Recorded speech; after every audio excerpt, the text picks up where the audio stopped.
নির্মলা ক্ষণকাল স্বামীর মুখের প্রতি নিঃশব্দে চেয়ে থেকে কেঁদে ফেলল। বলল,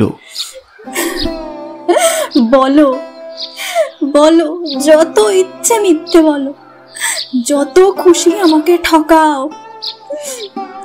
কিন্তু ধর্ম যদি থাকে, যদি সতী মায়ের মেয়ে হই, যদি কায় বনে সতী হই, আমার জন্যে তোমাকে একদিন কাঁদতে হবে, হবেই হবেই হবে।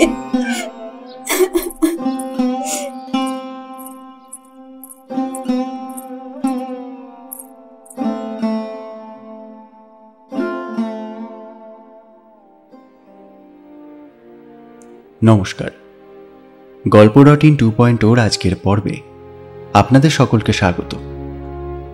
আমাদের আজকের গল্প শরৎচন্দ্র চট্টোপাধ্যায়ের লেখা সতী।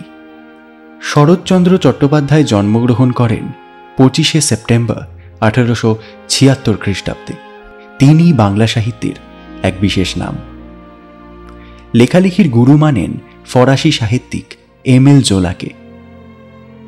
তার সাহিত্যকর্মকে ঘিরে এখনো পর্যন্ত প্রায় 50টি চলচ্চিত্র বিভিন্ন ভাষায় তৈরি হয়েছে। তার মধ্যে দেবদাস উপন্যাসটি বাংলা, হিন্দি এবং তেলেগু ভাষায় 8 বার তৈরি হয়েছে। তার লেখা কিছু উপন্যাস এবং ছোট গল্প যথাক্রমে বড়দিদি, বিরাজ বউ, পরিণীতা, পণ্ডিত মশাই, বিন্দুর ছেলে, রামের সুমতি, দর্পচূর্ণ, পল্লী সমাজ ইত্যাদি। আমাদের আজকের গল্প পাঠে আমি সৌম্যজিৎ। শুরু হচ্ছে আজকের গল্প সতী। হরিশ পাবনার একজন সম্ভ্রান্ত ভালো উকিল। কেবল ওকালতি হিসেবেই নয়, মানুষ হিসেবেও বটে। দেশের সব প্রকার সদনুষ্ঠানের সঙ্গেই সে অল্প বিস্তর জড়িত। শহরের কোনো কাজই তাকে বাদ দিয়ে হয় না। সকালে দুর্নীতি দমন সমিতির কার্যকরী সভায় একটা বিশেষ অধিবেশন ছিল। কাজ সেরে বাড়ি ফিরতে দেরি হয়ে গেছে। এখন কোনো মতে দুটি খেয়ে নিয়ে আদালতে পৌঁছতে পারলেই হয়। বিধবা ছোট বোন উমা কাছে বসে তত্ত্বাবধান করছিল, পাছে বেলার অজুহাতে খাওয়ার ত্রুটি হয়। স্ত্রী নির্মলা ধীরে ধীরে প্রবেশ করে একটু দূরে বসে বলল, কালকের কাগজে দেখলাম আমাদের লাবণ্যপ্রভা আসছেন এখানকার মেয়ে স্কুলের ইন্সপেক্ট্রেস হয়ে। এই সহজ কথাকটির ইঙ্গিত অত্যন্ত গভীর। উমা চকিত হয়ে বলল, সত্যি নাকি? তা লাবণ্য নাম এমন তো কত আছে বৌদি। তা আছে, দাঁড়াও ওকে জিজ্ঞাসা করি। হরিশ মুখ তুলে হঠাৎ কটু কণ্ঠে বলে উঠল, আমি জানবো কি করে শুনি? গভর্নমেন্ট কি আমার সঙ্গে পরামর্শ করে লোক বহাল করে নাকি? স্ত্রী স্নিগ্ধ স্বরে জবাব দিল। আহা, রাগ করো কেন? রাগের কথা তো বলিনি। তোমার তদবির তাগাদায় যদি কারো উপকার হয়ে থাকে সে তো আহ্লাদের কথা। এই বলে যেমন এসেছিল তেমনই মন্থর মৃদুপদে বেরিয়ে গেল। উমা শশব্যস্ত হয়ে উঠল, আমার মাথা খাও দাদা, ওঠো না ওঠো না। হরিশ বিদ্যুৎ বেগে আসন ছেড়ে উঠল। না, শান্তিতে একমুঠো খাবারও জো নেই।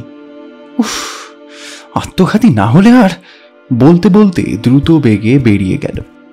যাবার পথে স্ত্রীর মধুর কণ্ঠ কানে গেল, তুমি কোন দুঃখে আত্মঘাতী হবে?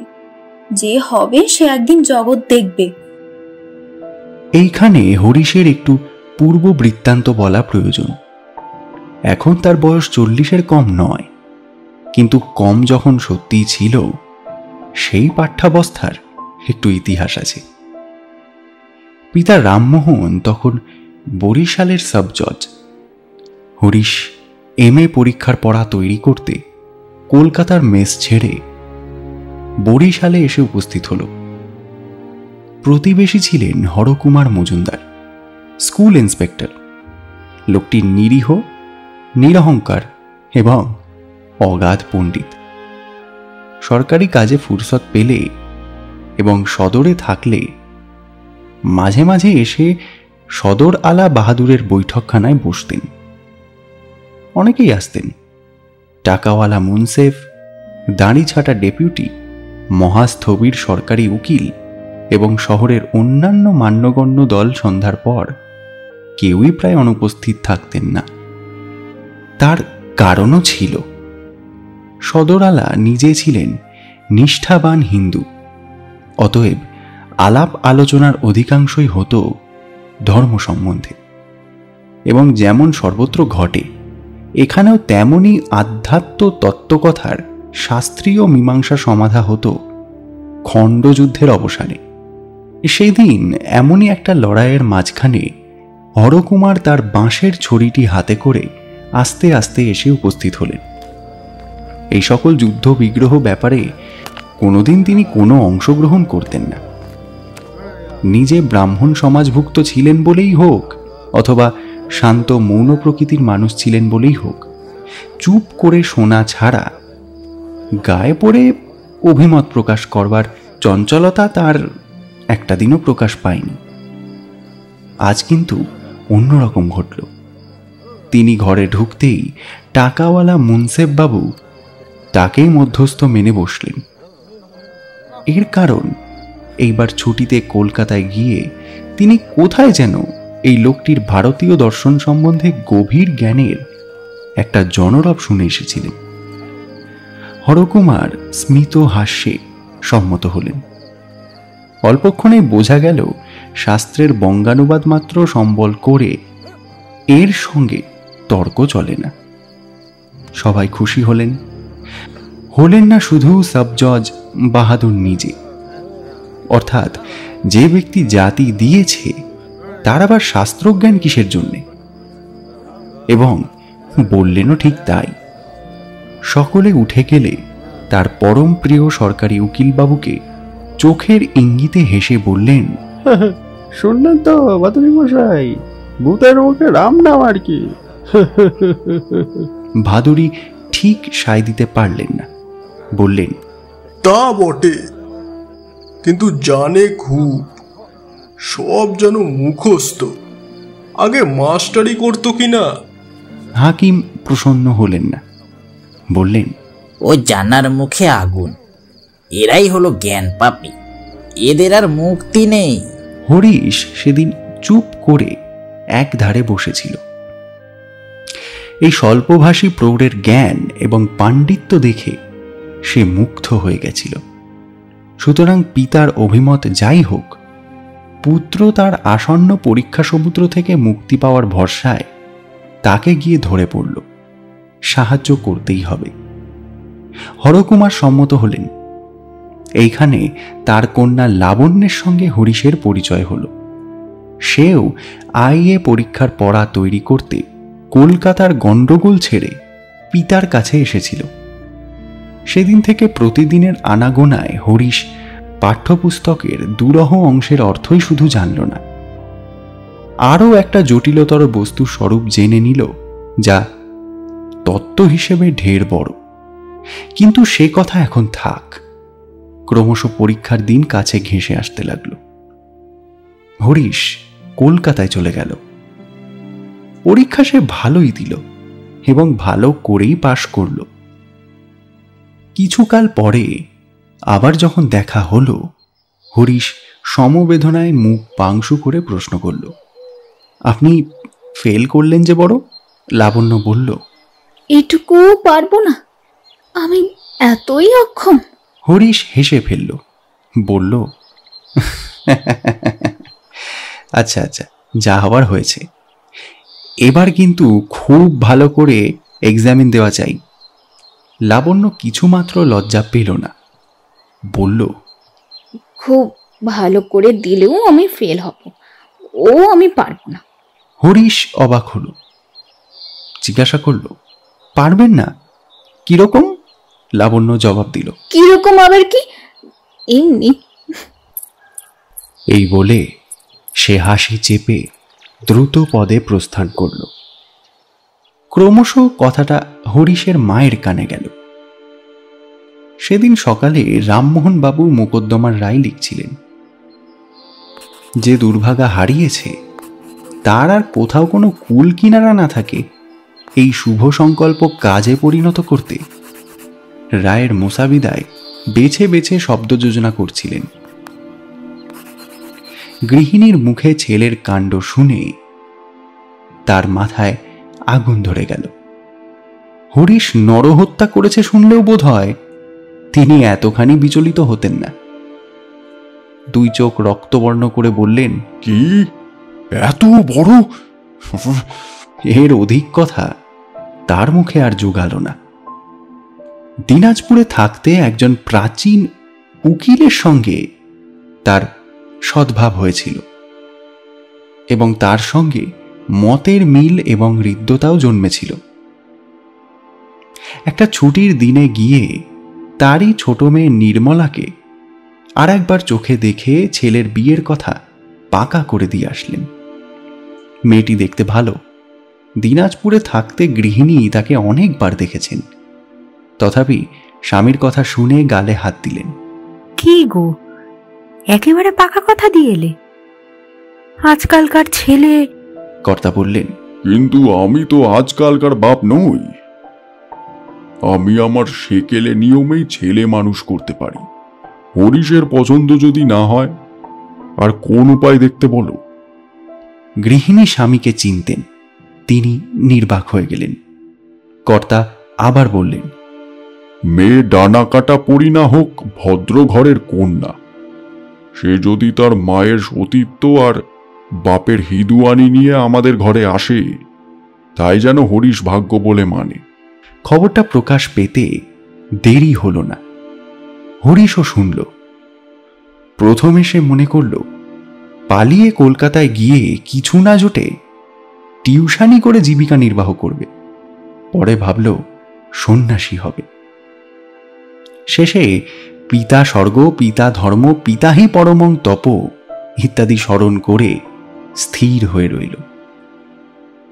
কন্যার পিতা ঘটা করে পাত্র দেখতে আসলেন এবং আশীর্বাদের কাজটাও এই সঙ্গে সেরে নিলেন। সভায় শহরের বহু সম্ভ্রান্ত ব্যক্তি আমন্ত্রিত হয়ে এসেছিলেন। নিরীহ হরকুমার কিছু না জেনেই এসেছিলেন। তাদের সামনেই রায়বাহাদুর ভাবি বৈবাহিক মৈত্রমশায়ের হিন্দু ধর্মে প্রগাঢ় নিষ্ঠার পরিচয় দিলেন এবং ইংরেজি শিক্ষার সংখ্যাতীত দোষ কীর্তন করে অনেকটা এইরকম অভিমত প্রকাশ করলেন যে তাকে 1000 টাকা মাইনের চাকরি দেওয়া ছাড়া ইংরেজের আর কোনো গুণ নেই।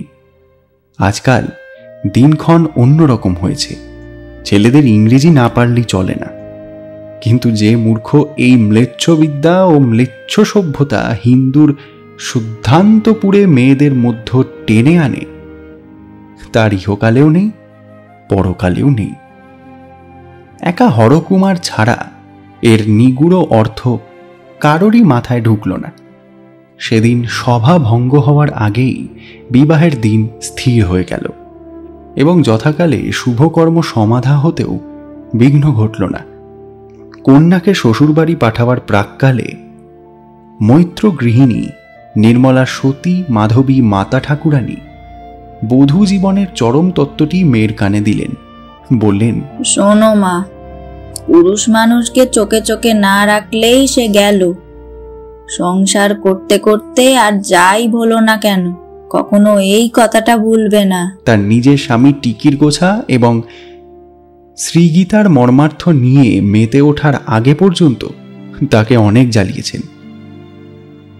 আজও তার দৃঢ় বিশ্বাস মৈত্র বুড়া চিতায় শয়ন না করলে আর তার নিশ্চিন্ত হওয়ার জো নেই। নির্মলা স্বামীর ঘর করতে আসলো এবং সেই ঘর আজ 20 বছর ধরে করছে। এই সুদীর্ঘকালে কত পরিবর্তন, কত কি ঘটল। রায়বাহাদুর মরলেন, স্বধর্মনিষ্ঠ মৈত্র গতাসু হলেন, লেখাপড়া সাঙ্গ হলে লাবণ্যের অন্যত্র বিবাহ হল, জুনিয়র উকিল হরিশ সিনিয়র হয়ে উঠলেন। বয়স তার যৌবন পার হয়ে প্রৌঢ়ত্বে গিয়ে পড়ল, কিন্তু নির্মলা আর তার মাতৃদত্ত মন্ত্র এ জীবনে ভুলল না। এই সজীব মন্ত্রের ক্রিয়া যে এত সত্বর শুরু হবে তা কে জানত? রায়বাহাদুর তখনও জীবিত, পেনশন নিয়ে পাবনার বাড়িতে এসে বসেছেন। হরিশের এক উকিল বন্ধুর পিতৃশ্রাদ্ধ উপলক্ষে কলকাতা থেকে একজন ভালো কীর্তনওয়ালি এসেছিল। সে দেখতে সুশ্রী এবং বয়সও কম। অনেকেরই ইচ্ছে ছিল কাজকর্ম শেষ হলে একদিন ভালো করে তার কীর্তন শোনা। পরদিন হরিশের গান শোনবার নিমন্ত্রণ হলো। শুনে বাড়ি ফিরতে একটু বেশি রাত হয়ে গেল। নির্মলা উপরে খোলা বারান্দায় রাস্তার দিকে চেয়ে দাঁড়িয়েছিল। স্বামীকে উপরে উঠতে দেখেই জিজ্ঞাসা করল, গান কেমন লাগলো? হরিশ খুশি হয়ে বলল, হ্যাঁ, খাসা গায়। দেখতে কেমন? মন্দ নয়, ভালোই। তাহলে রাতটা একবারে কাটিয়ে এলেই তো পারতে। এই অপ্রত্যাশিত কুৎসিত মন্তব্যে হরিশ ক্রুদ্ধ হবে কি বিস্ময়ে অভিভূত হয়ে গেল। তার মুখ দিয়ে শুধুই বার হলো, কিরকম? নির্মলা সক্রোধে বলল, আমি কচি খুকি নই, সব জানি, সব বুঝি। আমার চোখে ধুলো দেবে তুমি? আচ্ছা। উমা পাশের ঘর থেকে ছুটে এসে সভয়ে বলল, তুমি করছো কি বৌদি? বাবা শুনতে পাবেন যে। নির্মলা জবাব দিল, পেলে নিবা শুনতে, আমি তো আর চুপি চুপি কইছি নে।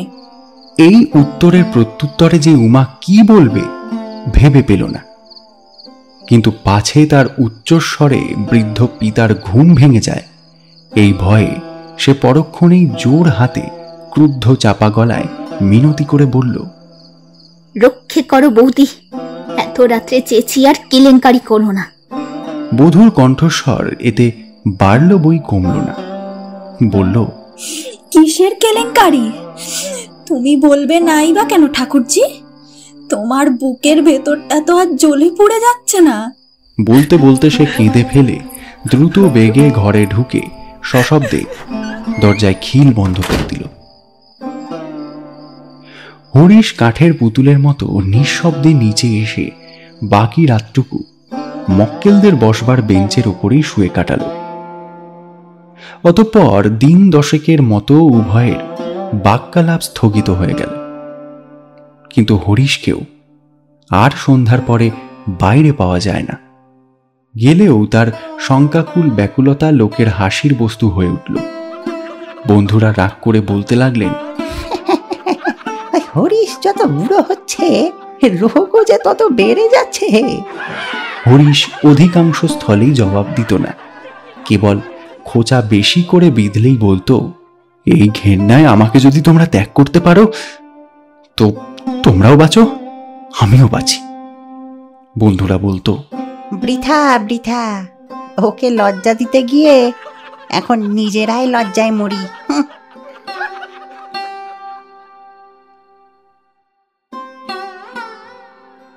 সেবার বসন্ত রোগে লোক মরতে লাগলো খুব বেশি।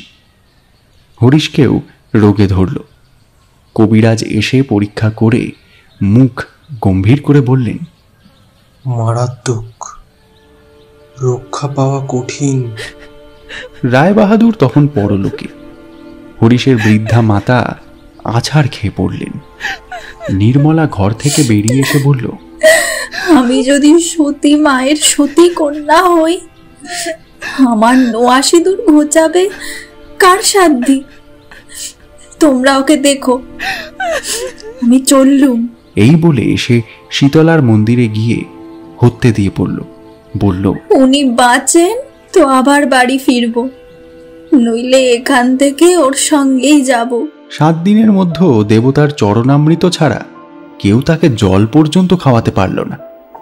কবিরাজ এসে বললেন, মা, তোমার স্বামী সুস্থ হয়েছেন, এবার তুমি ঘরে চলো। লোকে ভিড় করে দেখতে আসলো। মেয়েরা পায়ের ধুলো নিল, তার মাথায় থাবা থাবা সিঁদুর ঘষে দিল। বলল, মানুষ তো নয়, যেন সাক্ষাৎ মা। সাবিত্রীর উপাখ্যা নিতে না কলিতে ধর্ম গেছে বলেই একেবারে 16 আনা গেছে। জমের মুখ থেকে স্বামীকে ফিরিয়ে নিয়ে এলো। বন্ধুরা লাইব্রেরি ঘরে বলাবলি করতে লাগলো। সাধেয়ার মানুষ স্ত্রীর গোলাম হয় হে। বিয়ে তো আমরাও করেছি, কিন্তু এমন নইলে আর স্ত্রী। এখন বোঝা গেল কেন হরিশ সন্ধ্যার পরে বাইরে থাকতো না। বীরেন উকিল ভদ্রলোক। গত বছর ছুটিতে কাশি গিয়ে সে সন্ন্যাসীর কাছে মন্ত্র নিয়ে এসেছে। টেবিলে প্রচন্ড করাঘাত করে বলল, আমি জানতাম হরিশ মরতেই পারে না। সত্যিকার সতীত্ব জিনিসটা কি সোজা ব্যাপার হে? বাড়ি থেকে বলে গেল যদি সতী মায়ের সতী কন্যা হইতো, শরীরটা শিউরে ওঠে। তারিণী চাটুর্যের বয়স হয়েছে। আফিংখোর লোক, এক ধারে বসে নিবিষ্ট চিত্তে তামাক খাচ্ছিল। হুকাটা বেয়ারার হাতে দিয়ে নিঃশ্বাস ফেলে বলল, শাস্ত্র মতে সহধর্মিনী কথাটা ভারী শক্ত। আমায় দেখো না, কেবল মেয়ে সাতটা, বিয়ে দিতে দিতেই ফতুর হয়ে গেলাম। অনেকদিন ধরে ভালো হয়ে আবার যখন হরিশ আদালতে উপস্থিত হলো, তখন কত লোকে যে তাকে অভিনন্দিত করল তার সংখ্যা নেই। ব্রজেন্দ্রবাবু সখেদে বললেন, ভাই হরিশ, স্ত্রৈণ বলে তোমাকে অনেক লজ্জা দিয়েছি, মাপ করো। লক্ষ্য কেন, কোটি কোটির মধ্যেও তোমার মতো ভাগ্যবান নেই, তুমি ধন্য। ভক্ত বীরেন বলল, সীতা সাবিত্রীর কথা না হয়ে ছেড়ে দাও, কিন্তু খনা, লীলাবতী, গার্গী আমাদের দেশেই জন্মেছিল। আর ভাই স্বরাজ ফরাজ যাই বলো, কিছুতেই হবে না। মেয়েদের যতদিন না আবার তেমনি তৈরি করতে পারবো। আমার তো মনে হয় শীঘ্রই পাবনায় একটা আদর্শ নারী শিক্ষা সমিতি গড়ে তোলা প্রয়োজন, এবং যে আদর্শ মহিলা তার পার্মানেন্ট প্রেসিডেন্ট হবেন তার নাম তো আমরা সবাই জানি। বৃদ্ধ তারিণী চাটুর্য বললেন, সেই সঙ্গে একটা পণ প্রথা নিবারণী সমিতিও হওয়া আবশ্যক।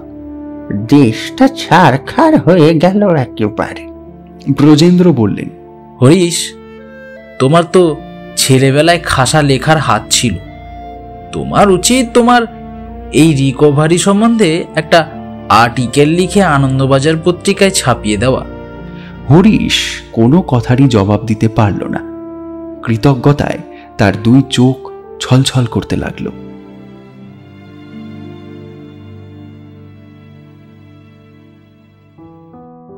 মৃত জমিদার গোসাইচরণের বিধবা পুত্রবধূর সঙ্গে অন্যান্য পুত্রদের বিষয় সংক্রান্ত মামলা বেঁধেছিল। হরিশ ছিল বিধবার উকিল। জমিদারের আমলা কে যে কোন পক্ষে জানা কঠিন বলেই গোপনে পরামর্শের জন্য বিধবা নিজেই ইতিপূর্বে দু একবার উকিলের বাড়ি এসেছিলেন। আজ সকালেও তার গাড়ি এসে হরিশের সদর দরজায় থামল। হরিশ সসম্ভ্রমে তাকে নিজের বসবার ঘরে এনে বসালেন। আলোচনা পাছে ও ঘরে মুহুরীর কানে যায়, এই ভয়ে উভয়ই সাবধানে ধীরে ধীরে কথা বলছিলেন। বিধবার কি একটা অসংলগ্ন প্রশ্নে হরিশ হেসে ফেলে জবাব দেওয়ার চেষ্টা করতেই পাশের ঘরে পর্দার আড়াল থেকে অকস্মাৎ তীক্ষ্ণ কণ্ঠের শব্দ আসলো। আমি সব শুনেছি। বিধবা চমকে উঠলেন। হরিশ লজ্জা এবং শঙ্কায় কাঠ হয়ে গেল। একজোড়া অতি সতর্ক চোখ আর কান যে তাকে অহরহ পাহারা দিয়ে আছে, একথা সে মুহূর্তের জন্য ভুলেছিল। পর্দা ঠেলে নির্মলা রণমূর্তিতে বেরিয়ে আসলো। হাত নেড়ে কণ্ঠস্বরে বিষ ঢেলে দিয়ে বলল, ফুসফুস করে কথা কয় আমাকে ফাঁকি দেবে? মনেও করো না। কই, আমার সঙ্গে তো কখনো এমন হেসে কথা কইতে দেখিনি। অভিযোগ নিতান্তই মিথ্যে নয়। বিধবা সভয়ে বললেন, এ কি কাণ্ড হরিশবাবু? হরিশ বিমূঢ়ের মতো ক্ষণকাল চেয়ে থেকে বলল, পাগল। নির্মলা বলল, পাগল? পাগলই বটে, কিন্তু করলে কে শুনি? এই বলে সে হাউ হাউ করে কেঁদে ফেলে হঠাৎ হাঁটু গেড়ে বিধবার পায়ের কাছে ঢিপ ঢিপ করে মাথা খুঁড়তে লাগল। মুহুরী কাঁচ ফেলে ছুটে আসলো। একজন জুনিয়র উকিল সেই মাত্র এসেছিল। সে এসে দরজার কাছে দাঁড়ালো।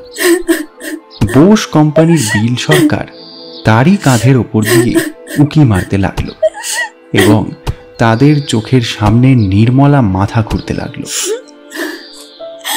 আমি সব জানি, সব বুঝি। থাকো, তোমরাই সুখে থাকো। কিন্তু সতী মায়ের যদি সতী মেয়ে হই, যদি মনে জ্ঞানে এক বই না দুই জেনে থাকি, যদি... এদিকে বিধবা নিজেও কেঁদে ফেলে বলতে লাগলেন, এ কি ব্যাপার হরিশ বাবু, এ কি দুর্নাম দেওয়া, এ কি আমার।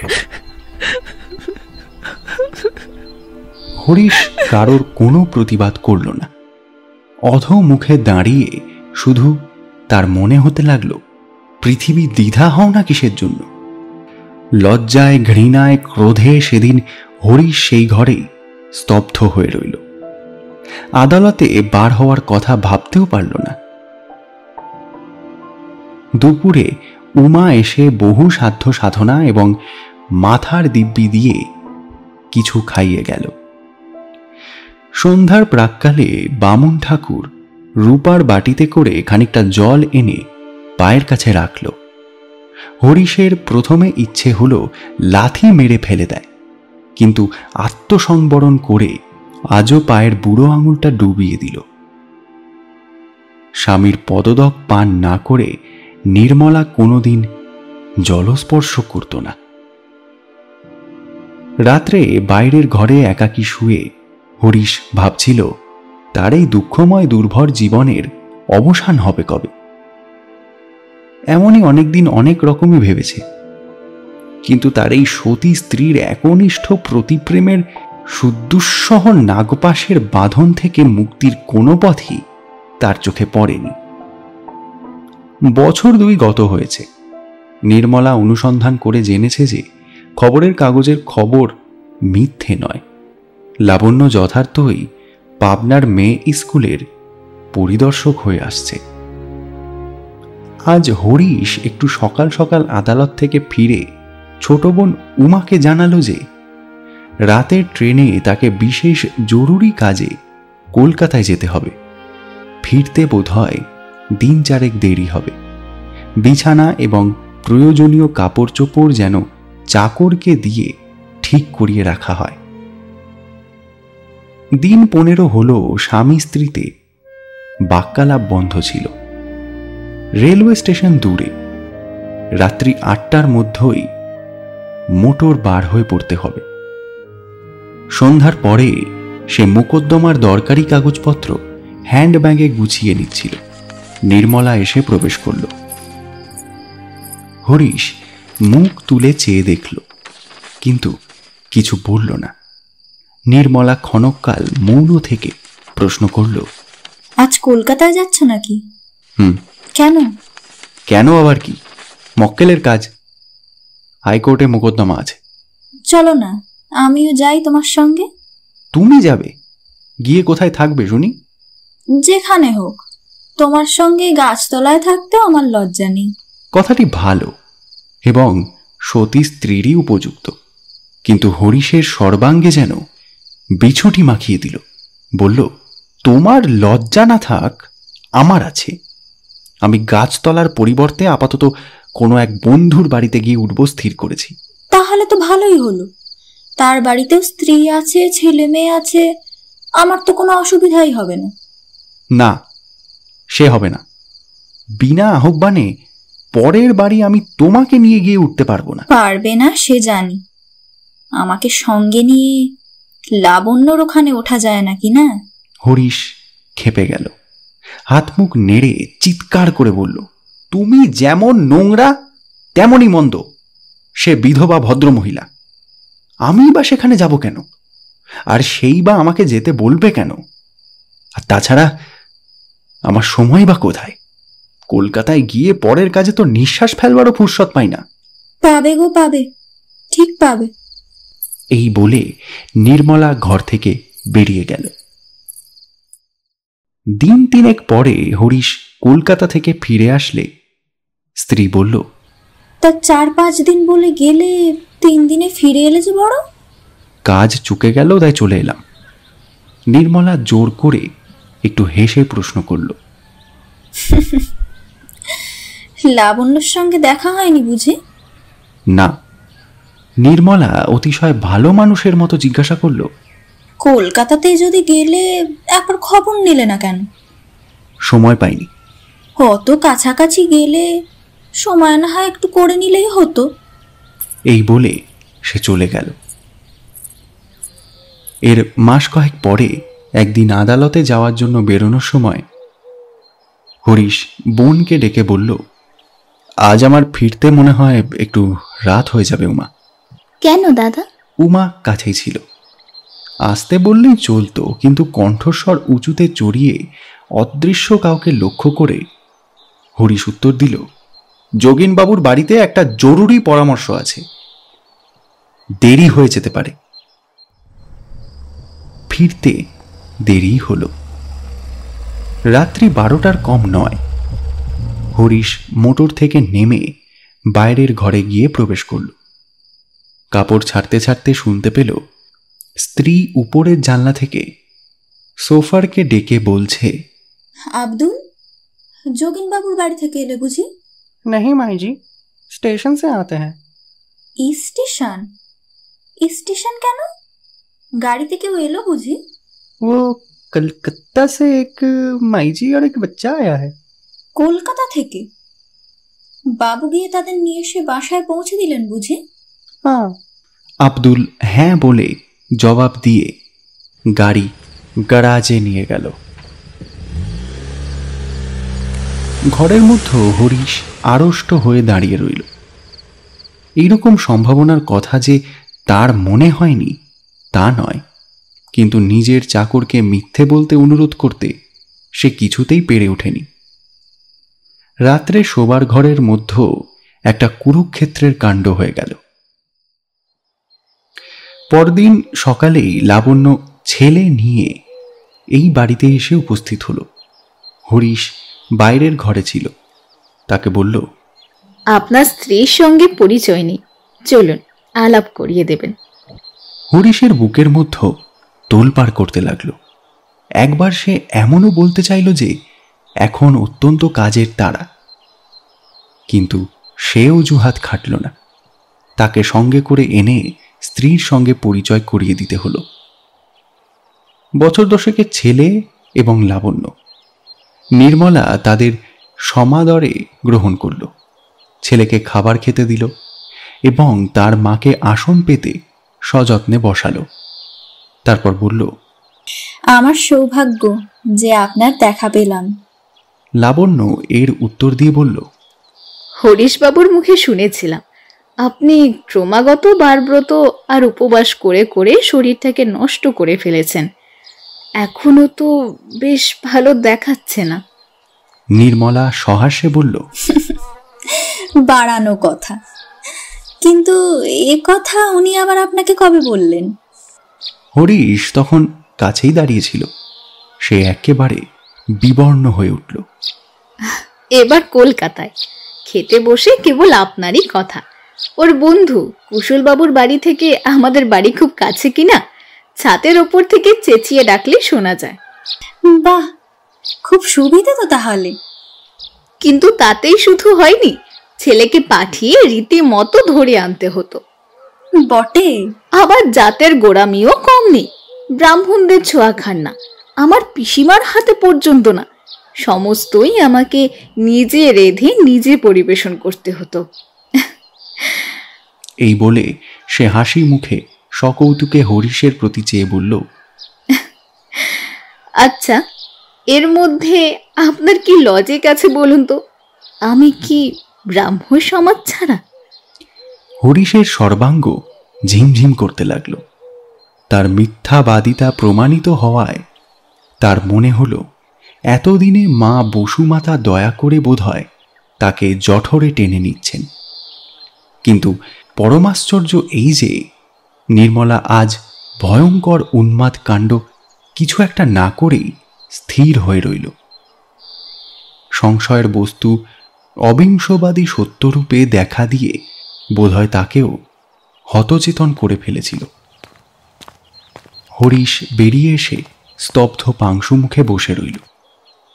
এই ভীষণ সম্ভাবনার কথা মনে করে লাবণ্যকে আগে সতর্ক করার কথা বহুবার তার মনে হয়েছে, কিন্তু আত্ম অবমাননাকর ও একান্ত মর্যাদাহীন লুকোচুরির প্রস্তাব সে কোনো মতেই এই শিক্ষিত ও ভদ্র মহিলাটির সম্মুখে উচ্চারণ করতে পারেনি।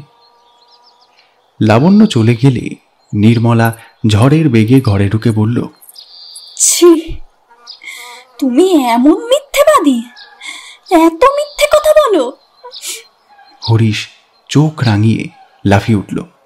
বেশ করেছি বলিনি, আমার ব্যাপার। নির্মলা ক্ষণকাল স্বামীর মুখের প্রতি নিঃশব্দে চেয়ে থেকে কেঁদে ফেলল। বলল, বলো বলো, যত ইচ্ছে মিথ্যে বলো, যত খুশি আমাকে ঠকাও, কিন্তু ধর্ম যদি থাকে, যদি সতী মায়ের মেয়ে হই, যদি কায় বনে সতী হই, আমার জন্যে তোমাকে একদিন কাঁদতে হবে, হবেই হবে। এই বলে সে যেমন এসেছিল তেমনই দ্রুত বেগে বাইরে বেরিয়ে গেল। বাক্যালাপ আগের থেকেই বন্ধ চলছিল, এখন সেটা দৃঢ়তর হল। নিচের ঘরে শোয়া এবং ভোজন। হরিশ আদালতে যায় আর আসে, বাইরের ঘরে একাকী বসে কাটায়। নতুন কিছুই নয়। আগে সন্ধ্যের সময় একবার করে ক্লাবে গিয়ে বসত, এখন সেটুকুও বন্ধ হয়েছে, কারণ শহরের সেই দিকে লাবণ্যের বাসা। তার মনে হয় পতিপ্রাণা ভার্যার 2 চোখ 10 চোখ হয়ে 10 দিক থেকে পতিকে অহরহ নিরীক্ষণ করছে। তার বিরাম নেই, বিশ্রাম নেই। স্নানের পরে আরশির দিকে চেয়ে তার মনে হতো সতী সাবধির এই অক্ষয় প্রেমের আগুন তার কলুষিত দেহের নশ্বর মেদ মজ্জা মাংস শুষ্ক ও নিষ্পাপ হয়ে অত্যন্ত দ্রুত উচ্চতর লোকের জন্য প্রস্তুত হয়ে উঠেছে। তার আলমারির মধ্যে একখানা কালী সিংহের মহাভারত ছিল। সময় যখন কাটত না, তখন তা থেকেই সে বেছে বেছে সতী নারীর উপাখ্যান পড়ত। কি তার প্রচণ্ড বিক্রম ও কতই না অদ্ভুত কাহিনী। স্বামী পাপী তাপী যাই হোক, কেবলমাত্র স্ত্রীর সতীত্বের জোরেই সমস্ত পাপ মুক্ত হয়ে শেষে কল্পকাল তারা একত্রে বাস করত। কল্পকাল যে ঠিক কত হরিশ তা জানত না, কিন্তু সে যে কম নয় এবং মুনি ঋষিদের লেখা শাস্ত্রবাক্য যে মিথ্যে নয়, এ কথা মনে করে তার সর্বাঙ্গ অবশ হয়ে উঠত। পরলোকের ভরসায় জলাঞ্জলি দিয়ে সে বিছানায় শুয়ে মাঝে মাঝে ইহলোকের ভাবনা ভাবত, কিন্তু কোনো পথ নেই। সাহেবদের হলে মামলা মোকদ্দমা খাড়া করে এতদিনে যা হোক একটা ছাড় রফা করে ফেলত। মুসলমানদের হলে 3 তালাক দিয়ে বহু আগেই চুকিয়ে ফেলত, কিন্তু নিরীহ একপত্নীব্রত ভদ্র বাঙালি না, কোনো উপায় নেই। ইংরেজি শিক্ষায় বহু বিবাহ ঘুচেছে, বিশেষত নির্মলা। চন্দ্রসূর্য যার মুখ দেখতে পায় না, অতি বড় শত্রু যার সতীত্বে বিন্দু মাত্র কলঙ্ক লেপন করতে পারে না, বস্তুত স্বামী ছাড়া যার ধ্যান জ্ঞান নেই, তাকেই পরিত্যাগ। বাপরে, নিষ্কলুষ হিন্দু সমাজের মধ্যে কি আর মুখ দেখাতে পারবে? দেশের লোকে খাই খাই করে হয়তো তাকে খেয়েই ফেলবে। ভাবতে ভাবতে চোখ কান গরম হয়ে উঠত।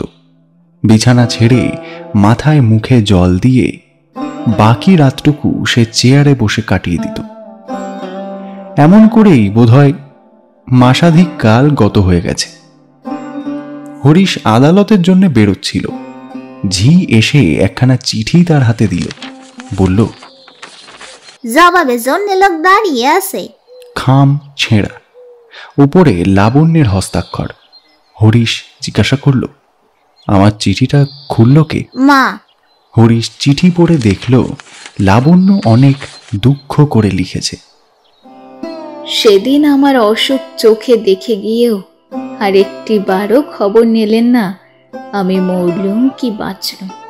অথচ বেশ জানেন এ বিদেশে আপনি ছাড়া আমার আপনার লোকও কেউ নেই। যাই হোক, এ যাত্রা আমি মরিনি, বেঁচে আছি। এই চিঠি কিন্তু সে নালিশের জন্যে নয়। আজ আমার ছেলের জন্মতিথি। কোর্টের ফেরত একবার এসে তাকে আশীর্বাদ করে যাবেন, এই ভিক্ষা। লাবণ্য। পত্রের শেষে পুনশ্চ দিয়ে জানিয়েছে যে রাত্রের খাওয়াটা আজ এখানেই সমাধা করিতে হইবে। একটুখানি গান বাজনার আয়োজনও আছে।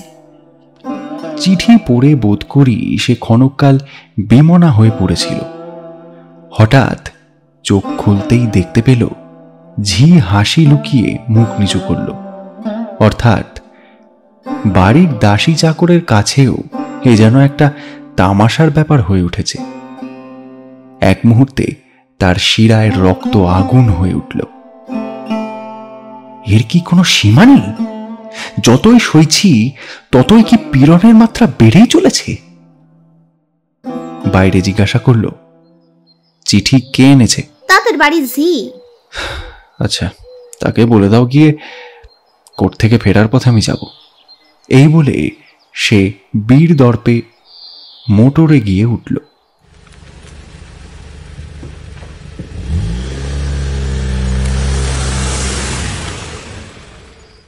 সে রাত্রে বাড়ি ফিরতে হরিশের বস্তুত অনেক রাতই হল।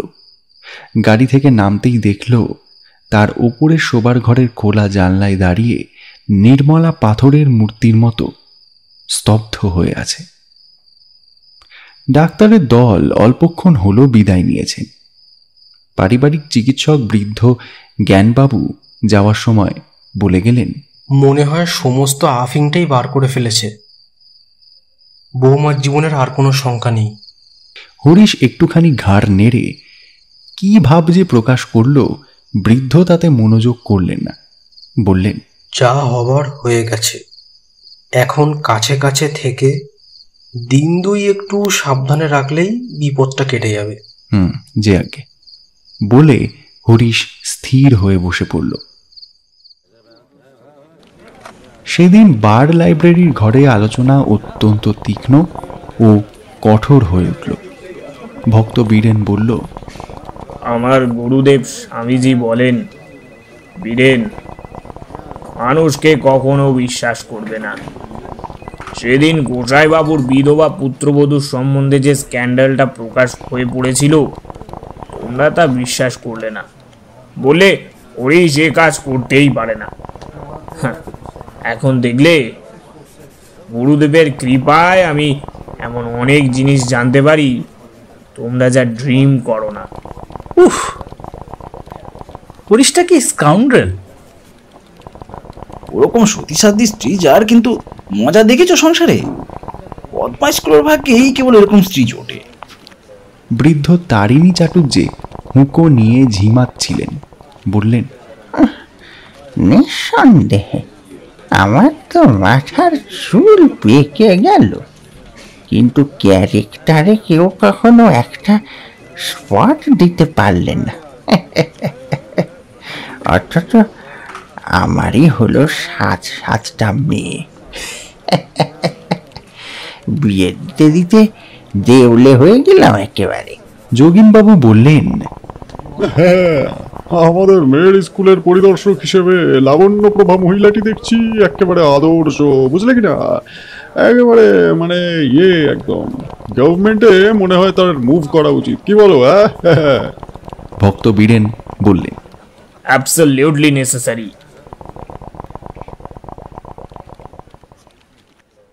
সম্পূর্ণ একটা দিন পার হলো না, সতী সাধবীর স্বামী হরিশের চরিত্র জানতে শহরের কারোর আর বাকি রইল না, এবং সুহৃদ বর্গের কৃপায় সকল কথাই তার কানে এসে পৌঁছল।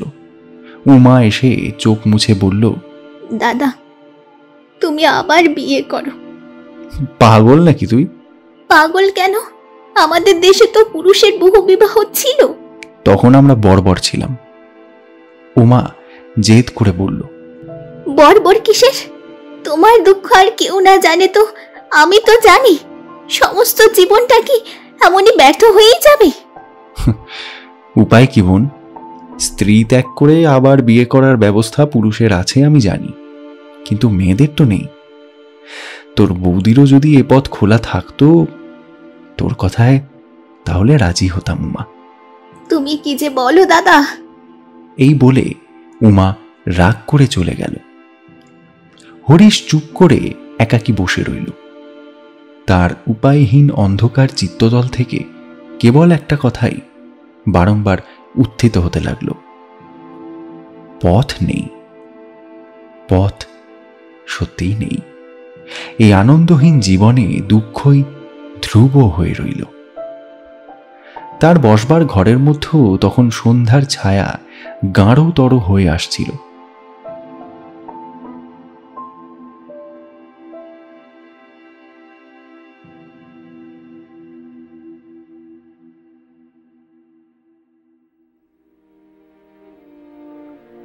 শেষ হলো আমাদের আজকের গল্প, শরৎচন্দ্র চট্টোপাধ্যায়ের লেখা সতী। আমাদের আজকের গল্পটি যদি আপনাদের ভালো লেগে থাকে অবশ্যই আমাদের চ্যানেলটি সাবস্ক্রাইব করবেন এবং কমেন্টের মাধ্যমে জানাবেন আপনার প্রতিক্রিয়া। প্রতি সপ্তাহের মতো আগামী সপ্তাহেও আপনাদের উদ্দেশ্যে একটি নতুন গল্প নিয়ে হাজির হব। ততক্ষণ শুনতে থাকুন আমাদের বাকি গল্পগুলো। আমাদের চ্যানেলটি সাবস্ক্রাইব করতে ভুলবেন না কিন্তু। ভালো থাকবেন, সুস্থ থাকবেন। ধন্যবাদ।